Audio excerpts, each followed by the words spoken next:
Comment créer un blog professionnel en utilisant le framework Django? Hey, salut les gars, bienvenue sur PRJ Devil. Je suis content de vous accueillir à nouveau. Ça fait un petit moment qu'on n'a pas publié du contenu éducatif sur la chaîne. Mais maintenant, le problème est résolu, on est de retour.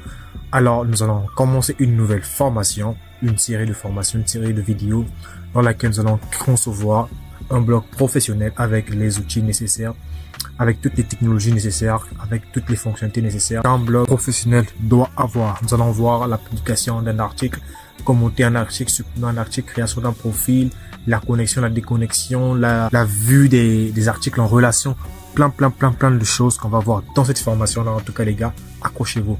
Si tu es nouveau sur cette chaîne-là, je me présente, je m'appelle Pierre Chibassa, je suis congolais et je suis sur cette chaîne PRJ Développement. Je vous partage mon petit savoir en développement web, principalement en Django.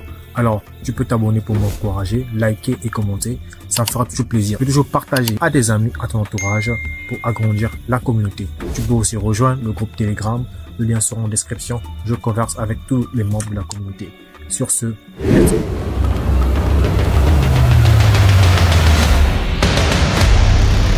On se retrouve sur la plateforme et nous allons voir à peu près d'abord quel est le résultat final de ce que l'on va réaliser dans cette formation. Alors les gars, accrochez-vous. On se retrouve sur la page d'accueil, comme vous remarquez. Pour ceux qui ont vu la présentation sur le canal Telegram, j'ai fait une petite capture que j'ai mis dans le canal Telegram. Tu peux rejoindre, le lien sera en description. Alors, nous allons tester quelques fonctionnalités que nous avons mis dans ce projet. Et quand on arrive sur l'application, on remarque qu'il y a plein d'articles qui ont été publiés. Et on va analyser chaque article. On va voir par exemple, il y a l'image de l'article, on a le titre de l'article, on a le contenu de l'article, on a la catégorie de l'article ici, et là on a la date et l'heure de la publication. En bas nous avons le nom de l'utilisateur qui a publié cet article, et en bas on a le nombre de comptes de l'article n'a pas encore été commenté, donc il y a 0 commentaire. Ici, comme vous remarquez ici, l'article a été commenté 4 fois. Il y a un S automatiquement qui a été ajouté, et là comme c'est 0 commentaire, aucun NES n'a été ajouté. Et il y a plein d'articles. Il y a un autre système qui est là, un système de pagination dans lequel nous pouvons aller de page en page. Je peux tout simplement cliquer soit sur suivant ou soit sur le bouton 2. Quand je clique sur 2, je tombe sur la page suivante. Voilà, je suis sur la page suivante et je peux remarquer qu'il y a encore d'autres articles qui sont ici. Et toujours, il y a le nom de l'utilisateur qui est là. Je clique sur le bouton suivant pour passer à la page suivante et on a l'image, le titre, la description et tout ce qui va avec. Par exemple là, cet article a été publié par l'utilisateur Toto. Vous voyez, et il y a 2 commentaires ici, 3 commentaires ici. D'accord. On va tester la fonctionnalité par exemple de recherche. Si on veut trouver par exemple un article en particulier, on va taper ça simplement un mot-clé, par exemple Django dans l'espace de recherche et je tape entrée. Alors le système va rechercher tout ce qui concerne Django et il va me l'afficher. Et comme vous remarquez, on a les articles concernant Django. On a l'authentification avec Django, Django à votre service. Et on a c'est quoi Django. Si tu veux lire un article dans ce blog-là, il suffit de cliquer sur cet article-là. Lorsqu'on clique sur l'article, par exemple celui-là, on va voir les détails de l'article. Et un système de sécurité se présente à nous. Il faut être connecté avant de pouvoir lire les détails d'un article. Alors les gars, il y a un système d'authentification qui est là. Il faut qu'on se connecte. Supposons que tu es un utilisateur que tu n'as pas encore de compte. Alors nous allons créer notre compte rapidement. On va cliquer sur le bouton créer. On va se retrouver sur la page de création de compte. Le système est bien sécurisé les gars. Il y a un système d'authentification que j'ai mis en place avec plein de fonctionnalités. Le mot de passe doit être costaud. Il doit avoir des caractères spéciaux. Le nom d'utilisateur ne doit pas être identique. L'adresse ne doit pas être identique. Il y en a plein. On va tester ça tous ensemble. Vous allez voir c'est quoi le résultat. Alors, je vais commencer par mettre d'abord le prénom PRJ. Je sais que cet utilisateur est déjà là. Je vais mettre PRJ et je vais mettre n'importe quelle adresse mail d'abord. Je mets un mot de passe un peu costaud. Je vais d'abord tester la fonctionnalité du prénom. Et je vais par la suite faire quoi? Je vais valider. Et on me dit, ce nom d'utilisateur existe déjà. Lorsqu'on prend un nom d'utilisateur qui est déjà enregistré dans la base de données, ça va pas passer. Donc, il faut changer le nom d'utilisateur. Ok, on a compris. On va passer au deuxième champ pour tester le deuxième champ. Je vais mettre par exemple un prénom et l'adresse mail. Je vais mettre par exemple Pierre Ginon. Je vais mettre déjà fait, @gmail.com, mot de passe, AZERTY, et je vais faire quoi? Je vais valider. Et quelle est l'erreur qu'il va nous donner cette fois-ci? On me dit, les mots de passe ne sont pas identiques. Donc, j'ai mis des mots de passe qui ne sont pas identiques. Il faudrait que les mots de passe se ressemblent. Il faudrait que le mot de passe puisse avoir aussi des caractères spéciaux, si je ne me trompe pas. Je vais mettre, par exemple, l'adresse mail, youtube@gmail.com. Ensuite, j'essaie de mettre un mot de passe qui n'est pas costaud.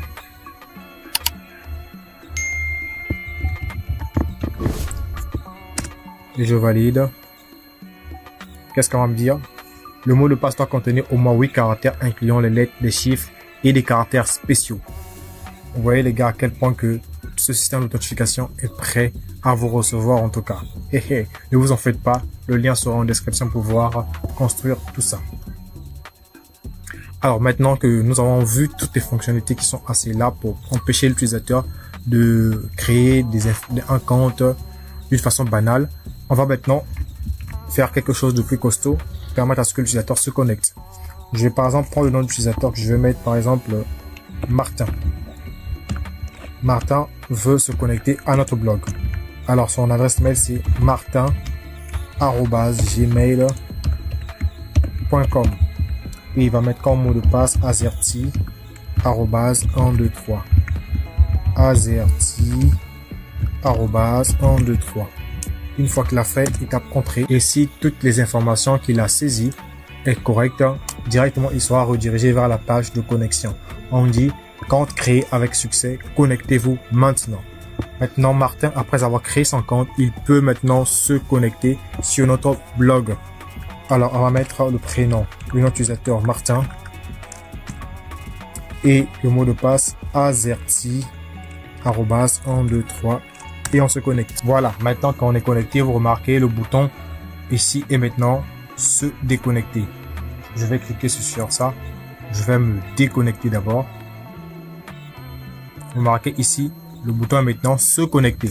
Au lieu d'avoir se déconnecter, on a se déconnecter. Donc quand l'utilisateur n'est pas connecté, le bouton est se déconnecter et il n'y a pas son nom d'utilisateur qui est là. Vous voyez? Quand je vais cliquer sur se connecter, on aura le formulaire qui va me demander de me connecter, donc de me login. Bien un joli formulaire qui est là, qui me donne envie d'y être.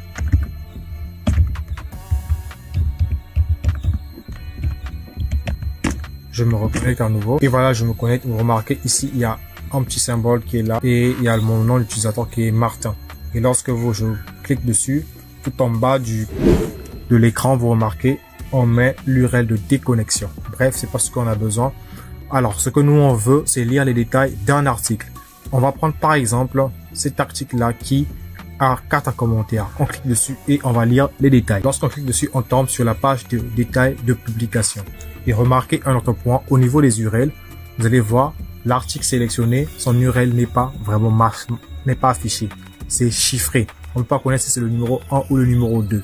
On a déjà vu comment masquer l'ID au niveau des URL. Il y a une vidéo sur la chaîne que le lien sera juste quelque part là. Mais ne vous en faites pas. Dans cette formation, nous allons tout recommencer de zéro et je vais vous montrer comment réaliser ça. Alors, nous allons essayer de voir à peu près la page de détail. Quels sont les éléments qui sont là? Quels sont les éléments qui sont là? Je vais commencer par descendre. Et comme toujours, on a l'image qui est ici. On a l'image de notre publication, le titre, la date et l'heure que ça a été publié, le nom de l'utilisateur qui a été publié. Vous remarquez, c'est un peu plus en gras. Et le contenu de la publication. OK?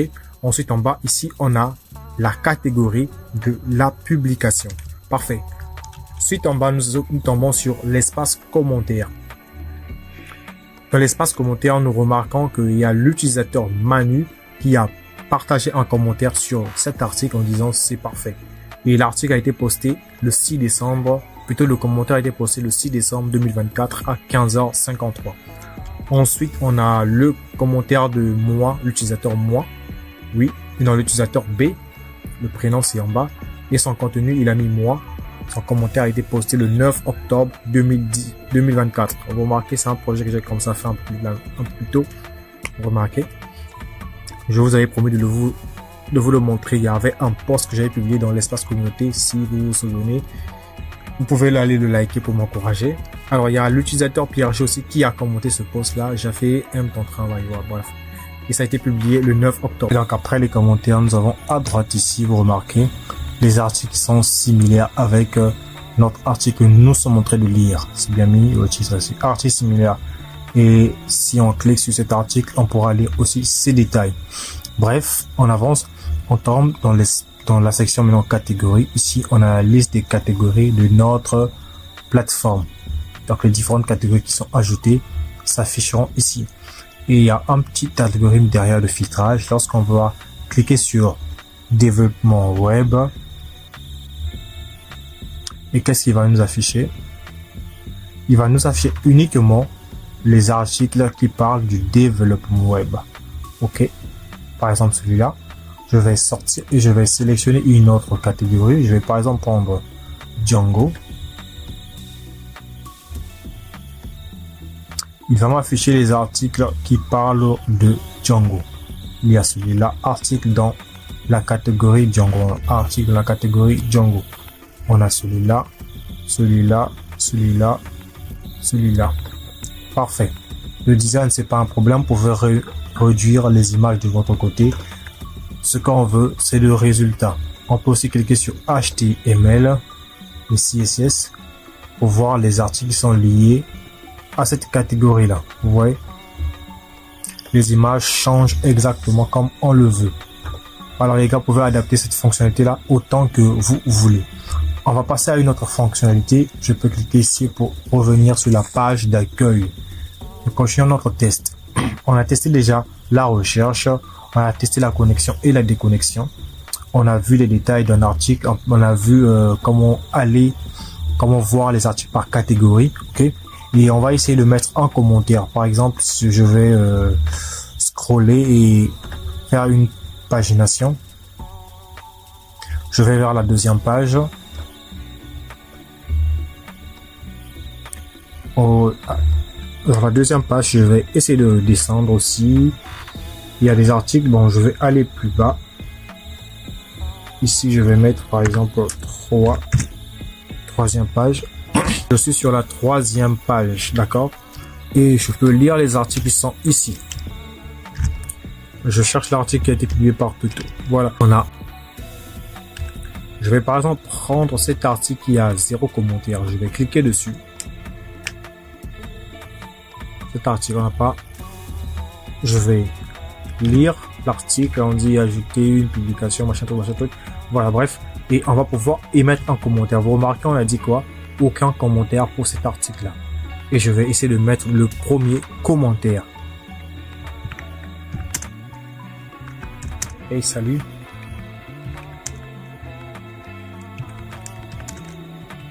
Merci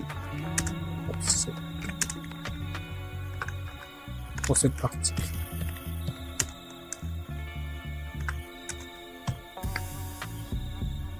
Et une fois qu'on finit de créer notre commentaire, on appuie sur le bouton envoyer. Et l'application va se charger du reste. Et bam bam bam. Le contenu est envoyé, mais le commentaire ne s'affiche pas. Aucun commentaire pour le moment. Et vous remarquez, il y a un message qui apparaît qui dit votre commentaire a été soumis et sera visible une fois validé par un administrateur. Donc il y a un système derrière qui consiste à protéger chaque utilisateur des commentaires malveillants. Vous savez, les commentaires, il y a des gens qui sont décourageants de leurs commentaires. Ils peuvent te mettre un commentaire qui te décourage dans ce que tu fais. Et derrière, pour éviter ce genre de choses-là, on a mis un programme, un petit système, de la sorte que lorsqu'un utilisateur commente, il faudrait que l'administrateur puisse valider son commentaire. Alors, on va se connecter en tant qu'administrateur afin de voir cela. On va essayer de se connecter en tant qu'administrateur sur la plateforme. On va essayer de se connecter. Je vais mettre le nom utilisateur PRG et je vais login. Le commentaire qu'on a soumis, on va aller dans l'espace commentaire. Bien, on s'est connecté dans l'espace admin et nous remarquons les tables que nous avons. On a la table article, la table catégorie, la table commentaire, la table profil, la table compte. Bref, c'est pas d'abord ce qui nous intéresse. On veut aller dans la table commentaire pour voir les commentaires. Je clique dessus et là, j'ai la liste des commentaires qui sont affichés convenablement dans l'espace admin. Et le dernier commentaire qu'on a mis, c'est de la part de Martin, l'utilisateur Martin. Son article, l'article qu'il a commenté, c'est les badges de développement. Le contenu de son commentaire, c'est hey, salut, merci pour cet article. La date de création de son commentaire, c'est le 18 décembre à 23h38. Donc, l'heure actuelle, je suis en train d'enregistrer. Et le statut actif. Donc, quand c'est en couleur rouge, donc le commentaire n'est pas actif, n'a pas été validé. Quand c'est en vert, donc ça a été validé. Du coup, on va valider ce commentaire-là. Je vais cliquer dessus. En tant qu'administrateur, j'ai le pouvoir de décider que ce commentaire sera accepté ou non. Je vais cliquer sur actif. Une fois que je clique sur actif, je vais save. J'enregistre le commentaire.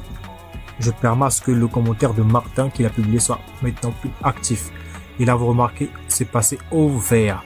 On va aller maintenant dans l'espace en question, là où on était. Vous remarquez, il n'y a pas toujours de commentaires. Je vais actualiser la page. Et vous remarquez, le commentaire de Martin a bien été ajouté ici. Vous remarquez, on dit « Hey, salut, merci pour cet article ». Et l'image que vous voyez là, c'est une image par défaut qui s'affiche pour chaque profil. Maintenant, on va essayer de voir à peu près comment est-ce qu'on peut créer un article. Alors, pour créer un article, on vient dans la barre tout à côté là, ici à gauche. On clique sur le lien « Créer une publication ». Je clique dessus. Et on peut ajouter une publication nous aussi. Ouais, on peut ajouter notre publication. Je mets le titre de ma publication. Le formulaire n'est pas très joli. Ce n'est pas important. Nous nous concentrons sur la partie dynamique de notre application.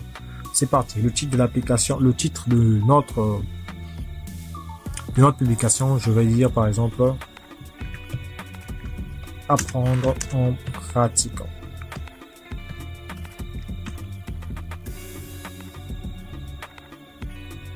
Et je vais sélectionner la catégorie. Par exemple, je sais pas, je vais apprendre Python. Je dis Python. Bon, dans la réseau. Pour apprendre. Et il faut pratiquer.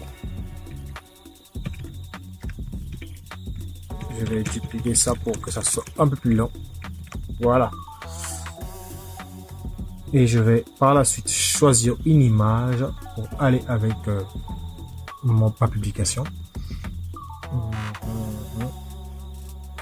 J'essaie de venir dans Image. Est-ce que j'ai une image ici? Est-ce que j'ai une image ici? Pas d'image de Python, mais bon, je vais prendre cette image. Quand j'étais bébé, c'est pas important. Ne vous moquez pas. Je clique sur valider. Une fois que je finis de saisir ma publication, je clique sur valider pour valider ma publication, pour l'enregistrer. Et on est automatiquement redirigé vers la page d'accueil. Et qu'est-ce que vous remarquez? Notre article n'est pas présent. Ne vous en faites pas. C'est bien enregistré. On va descendre et on va aller dans la pagination, puisque les articles s'affichent en fonction de l'ordre d'arrivée. Donc le premier article enregistré, c'est celui qui est en premier, et le dernier article publié sera en dernier de la liste. Donc le dernier article qu'on a publié, on doit aller tout au fond de notre page. Je pense que c'est la 4e page, si je ne me trompe pas. Voilà. Le tout dernier article qu'on vient de publier, c'est celui-là. Ça a été publié par Martin le 18 décembre 2024 à 23h43. Avec 1 heure de retard, bien sûr, puisqu'on a minuit chez moi normalement. Bon, ça c'est moi quand j'étais bébé. Je sais que j'étais très mignon. Et là, on a le titre, la description. Vous voyez, la description est très longue, mais il y a quelques mots seulement qui apparaissent. Je vais cliquer dessus pour voir, de les comprimer. Lorsque je vois les détails de l'article, alors, vous remarquez, le contenu des détails est assez lent. Vous remarquez, il y en a assez. Mais lorsqu'on vient ici dans la présentation, Lorsqu'on vient dans la présentation ici, vous allez remarquer qu'il n'y a que quelques mots qui s'affichent. Ça aussi, nous allons le voir. Après avoir testé comment créer une publication, maintenant on va voir comment configurer un profil. Une fois que l'utilisateur se connecte, il n'a pas encore de profil. Il a un compte, mais il n'a pas de profil. On va le vérifier. Il y a ici à gauche, on a l'espace mon profil. On va cliquer dessus et on va tomber sur un formulaire. On dit veuillez configurer votre profil. Donc lorsque vous n'avez pas de profil, vous tombez sur ce formulaire là. Je vais faire une différence, une nuance. Regardez à peu près. Je vais ici. Ok, ici. Je vais essayer de me connecter puisque je suis un administrateur ici.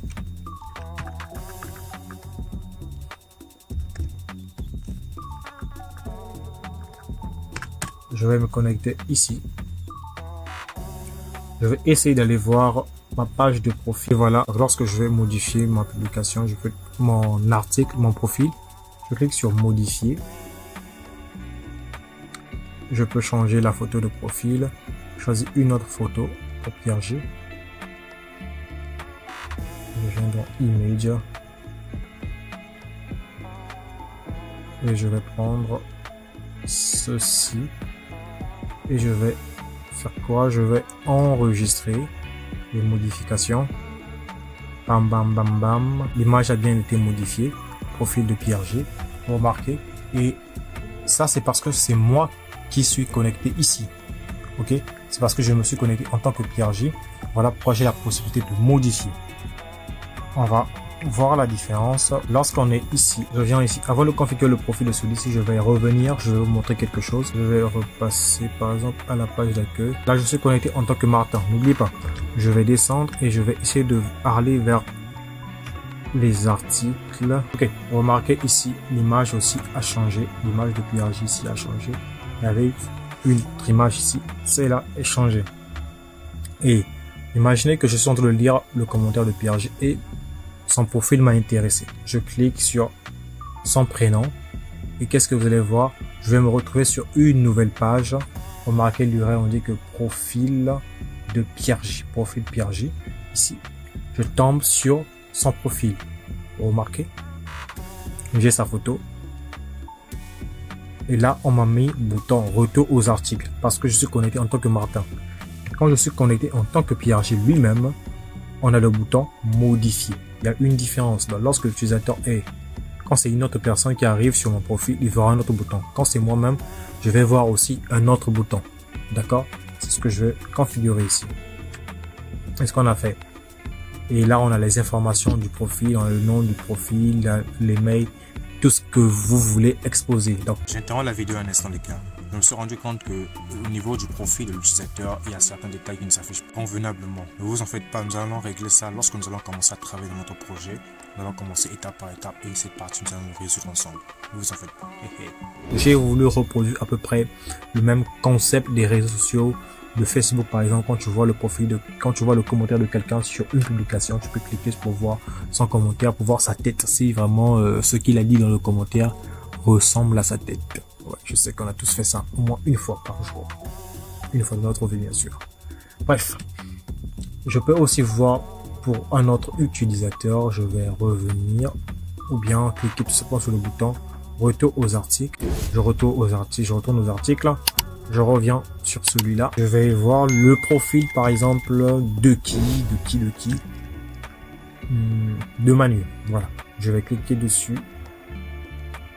Je clique sur le profil de Manu et je tombe sur le profil de Manu. On me dit quoi? On a la photo, on a les mails et on a la description. Je suis développeur junior. Voilà, patati patata. Vous avez compris le principe. Je retourne. Lorsque l'utilisateur configure son profil, il a cette fonctionnalité là. Alors on peut passer maintenant pour configurer le profil de notre utilisateur qu'on a créé, Martin. Et lorsqu'on clique sur mon profil, puisqu'il n'a pas encore configuré son profil, on demande de veuillez configurer votre profil d'abord. Donc on va choisir d'abord sa photo de profil. On clique dessus. Je vais choisir une photo de profil. Rien qu'à lui. Je vais au bureau. Une fois que je mets ma description, je peux enregistrer. J'enregistre tout ça. Boum, boum, boum, boum. Voilà, je tombe maintenant sur mon profil. Voilà. J'ai un profil de Martin. J'aime beaucoup Flutter. Et j'ai ma photo qui est là. D'accord. Ouais, voilà. C'est ma photo. Je peux tout de même cliquer sur modifier. Je pourrais modifier ce profil-là. Flutter et JavaScript.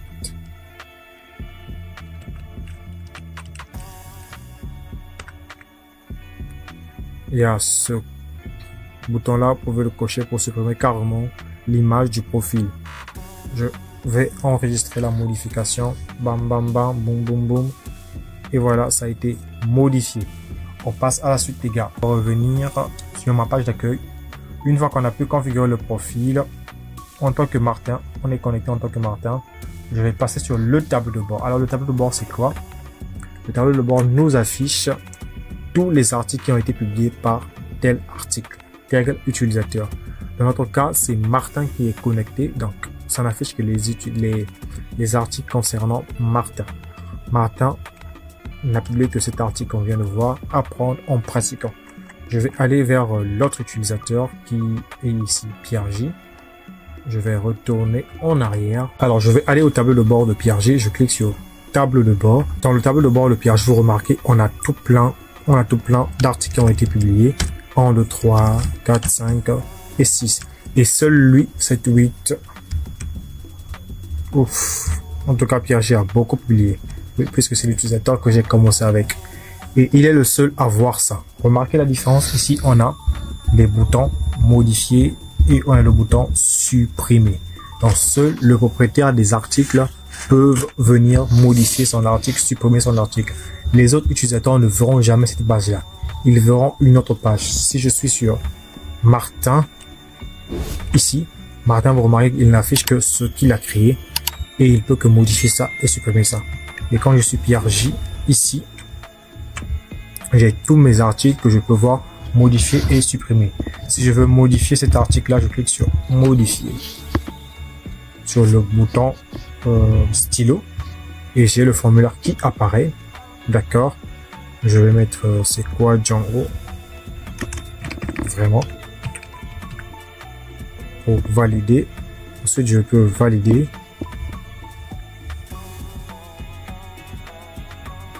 Voilà, on va vérifier si ça a vraiment été modifié. Voilà, ça a été modifié. C'est quoi Django? Vraiment. Je peux supprimer cet article-là en cliquant sur le bouton poubelle. Lorsque je clique, on me dit vous êtes sur le point de supprimer un article que vous avez publié. On peut soit annuler et repartir sur le tableau de bord. OK, on est sur le tableau de bord de Pierre J. Tout comme on peut cliquer sur supprimer ici.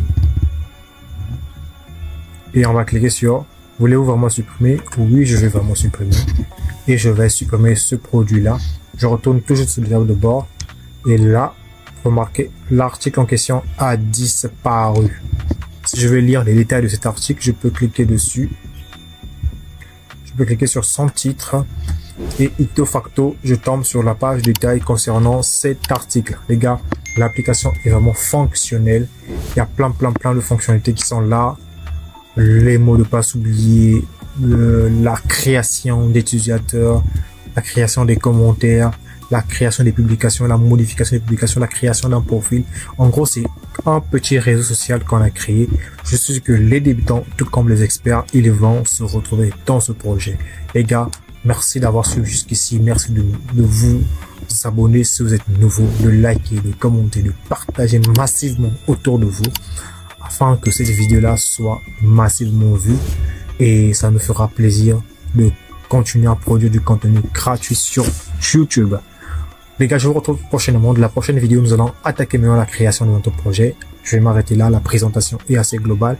Je sais que je vous ai mis dans le bain, dans le contexte, afin que vous puissiez savoir quelles sont les choses qu'on va pouvoir réaliser.